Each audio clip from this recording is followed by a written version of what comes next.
यह भगवान की माया का खुलासा करती है। भागवत भगवान की माया का स्पष्टीकरण करती है कि भगवान की माया कैसी है। यह माया जो होता है वो दिखाती नहीं है और जो नहीं होता है वह दिखा देती है। आप लोग रेगिस्तान जाओ, तपती हुई सूर्य की किरणें रेत में पड़ती हैं। दूर से देखो तो लगता है कि यहाँ पर पानी है, लेकिन जब वहां जाओ तो पानी नहीं होता है।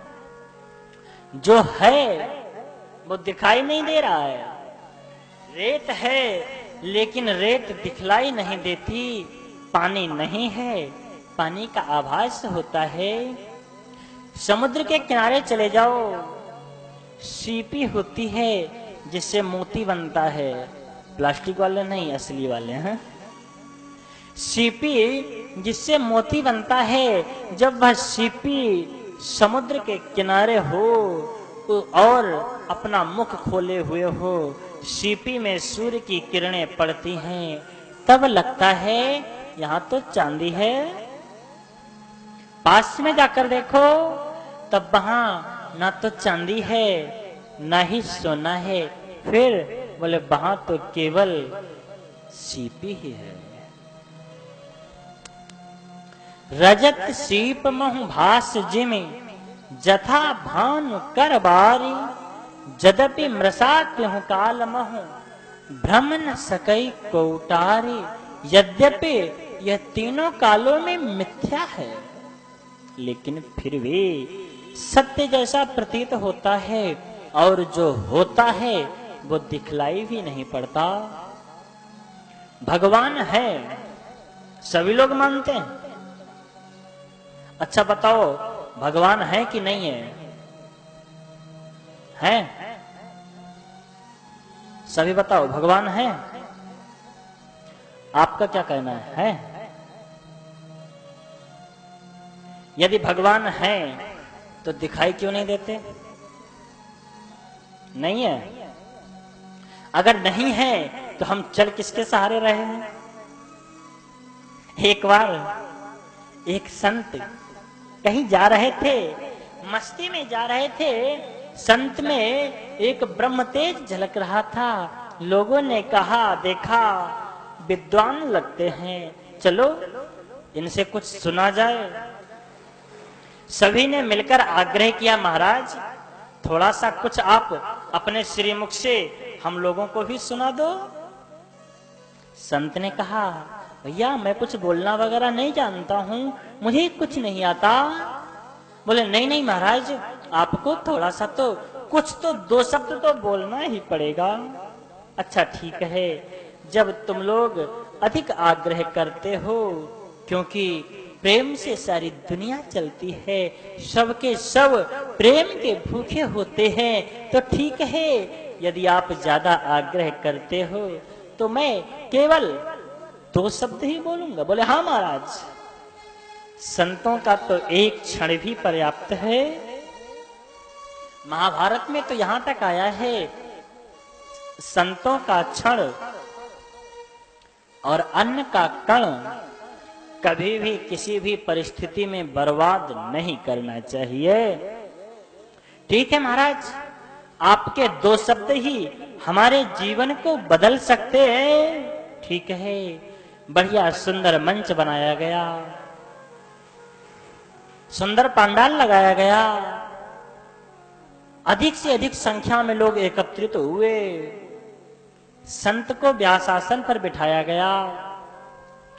संत ने कहा, भैया मैं आप लोगों से एक बात पूछूंगा, यदि आप लोग मेरी बात का उत्तर दे दोगे तब तो मैं आगे कुछ बोलूंगा, वरना मैं चला जाऊंगा। लोगों ने कहा, महाराज हम आपकी बात का उत्तर क्या दे सकते हैं? संत ने कहा, कोई ज्यादा बड़ा उत्तर नहीं होगा, अगर आपको मालूम हो तो हाँ बोल देना, और यदि ना मालूम हो तो ना बोल देना, ठीक है। पूछो महाराज, क्या पूछना चाहते हो? संत ने पूछा, भैया एक बात बताओ, भगवान है या नहीं है?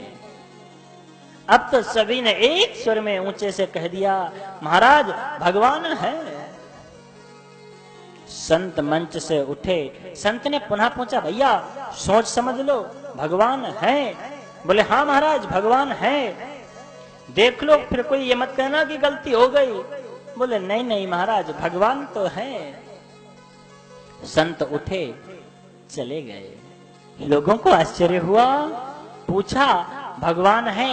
हमने कह दिया हाँ, फिर ये चले क्यों गए?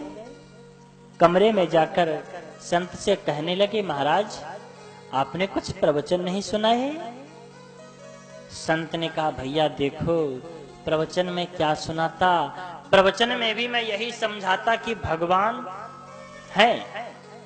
आप लोग सब समझदार हो, पहले से ही जानते हो कि जब भगवान है फिर हमारे बोलने की जरूरत ही क्या है? भगवान है आप सब लोग जानते हो।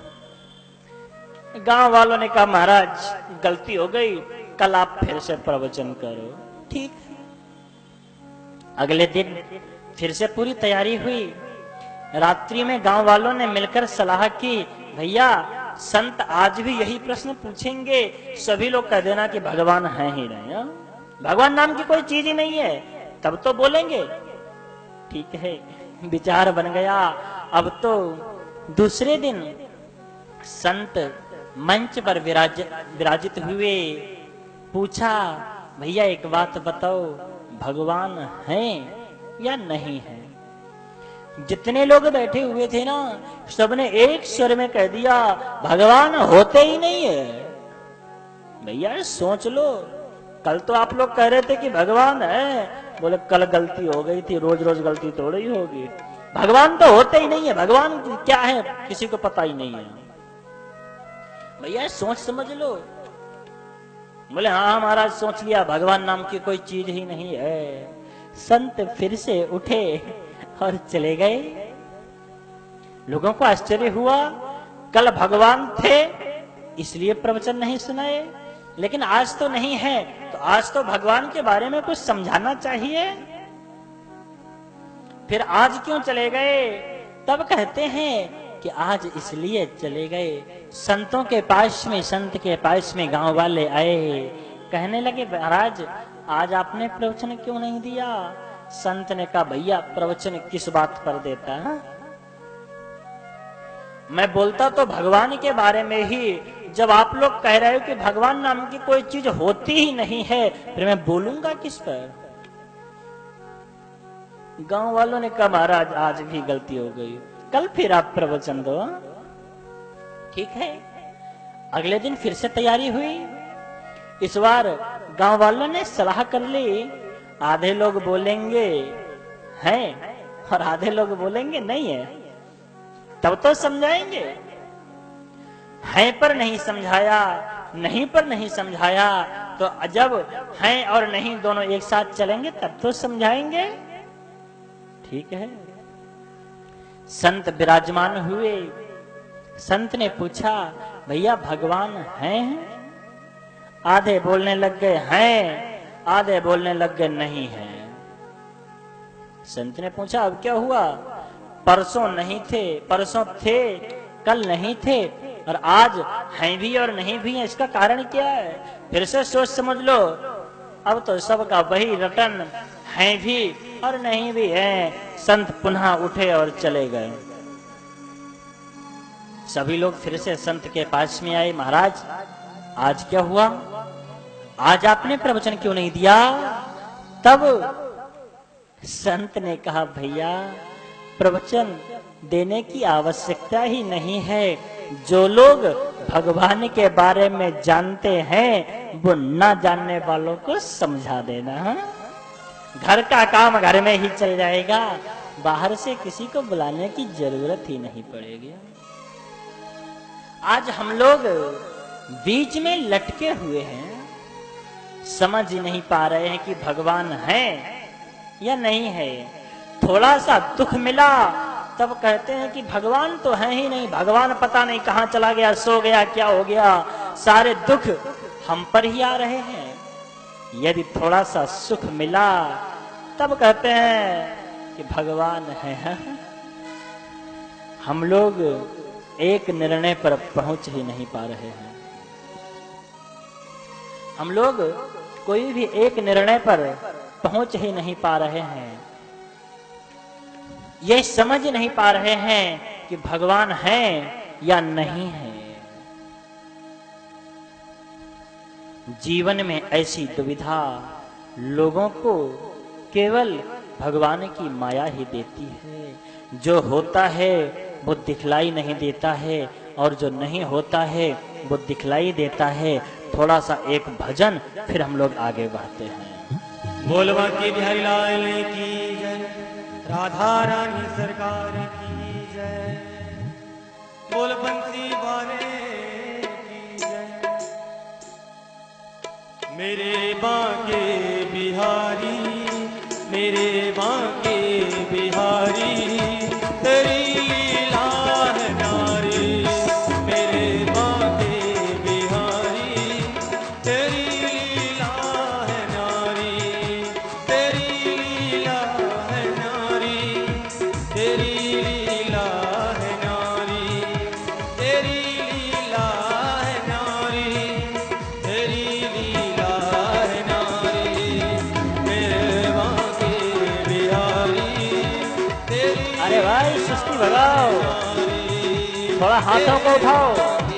बिहारी, तेरी लीला है नारी।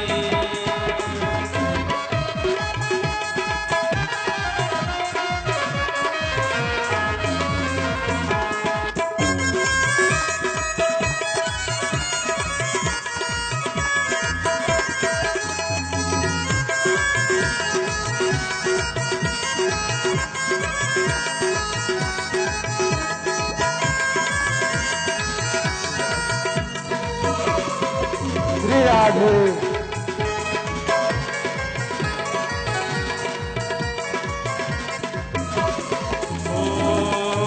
कभी फूलों के बंगले, कभी सावन के दूल्हे, कभी फूलों के बंगले, कभी सावन के दूल्हे, कभी मल्हार सुनो तुम, कभी सुन तो ढोले, कभी मल्हार सुनो तुम, कभी सुनते हो ढोले, कभी गाते बिहारी, कभी गाते बिहारी, कभी सुनते बिहारी। मेरे बांके बिहारी, तेरी लीला है नारी।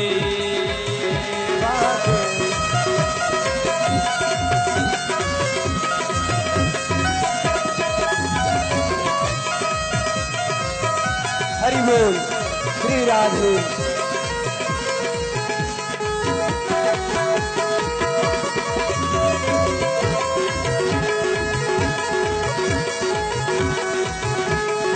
श्री राधे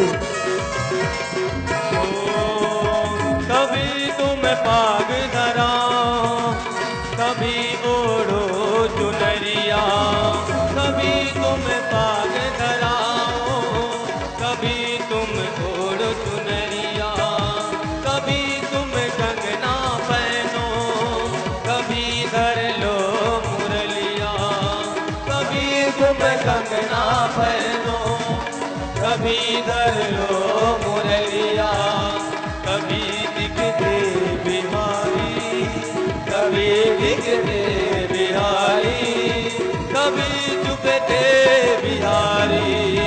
मेरे बांके बिहारी, तेरी लीला है नारी। हरि बोल।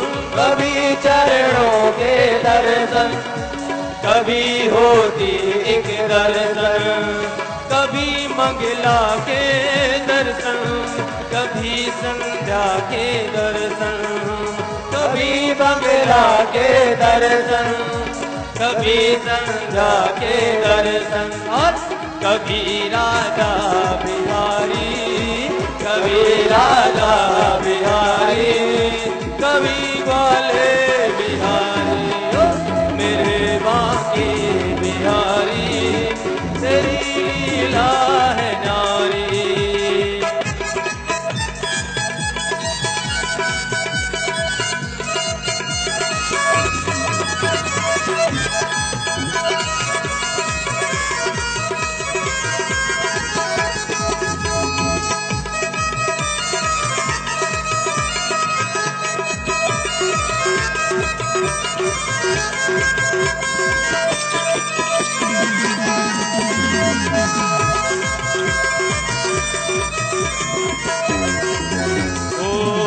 कभी वो खेले होली बोल के ब्रज की बोली, कभी वो खेले होली बोल के ब्रज की बोली, कभी गुलाल उड़ावे, कभी खेले पिचकारे, कभी गुलाल उड़ावे, कभी खेले पिचकारी, कभी रंग थे बिहारी, कभी रंग थे बिहारी, कभी रमते बिहारी, कभी रंग थे बिहारी, कभी रमते बिहारी, मेरे बांके बिहारी, तेरी लीला है नारी, मेरे बांके बिहारी, तेरी लीला है नारी,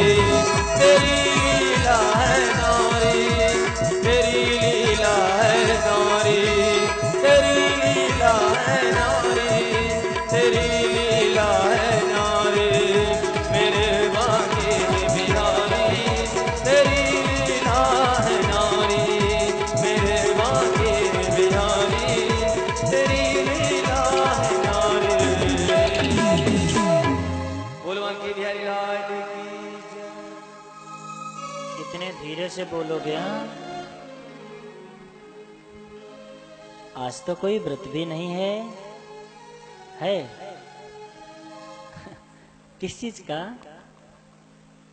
काय का? तुम्हारा ये क्या? चलो ठीक है, संतोषी माता का व्रत रखो, लेकिन इतना संतोष भी मत करो जो कि हल्की सी जय में ही काम चला लो। बोलिए श्री भागवत भगवान की जय। व्यास जी ने 3 श्लोकों में मंगलाचरण किया। कथा प्रारंभ हुई। पूछा गया, महाराज ये कथा कौन से क्षेत्र में प्रारंभ हुई, कहां पर इस कथा का शुभारंभ हुआ? तब कहते हैं, नैमिषे निमिष क्षेत्रे ऋषयः शौनकादयः सत्रं स्वर्गाय लोकाय सहस्र सममासत। नैमिषारण्य क्षेत्र में, जो कि भगवान विष्णु के चक्र से वह तीर्थ बना है, उस तीर्थ में 88,000 शौनकादि ऋषि विराजित हैं। उन सभी के मध्य में श्री सूत जी महाराज आए हैं। उन सूत जी से 88,000 शौनकादि ऋषियों ने प्रश्न किया है, महाराज आप हमें कोई ऐसी कथा सुनाओ जिसमें धर्म हो, जिसमें संसार के जीवों का कल्याण हो, क्योंकि कुछ लोग ऐसे होते हैं जो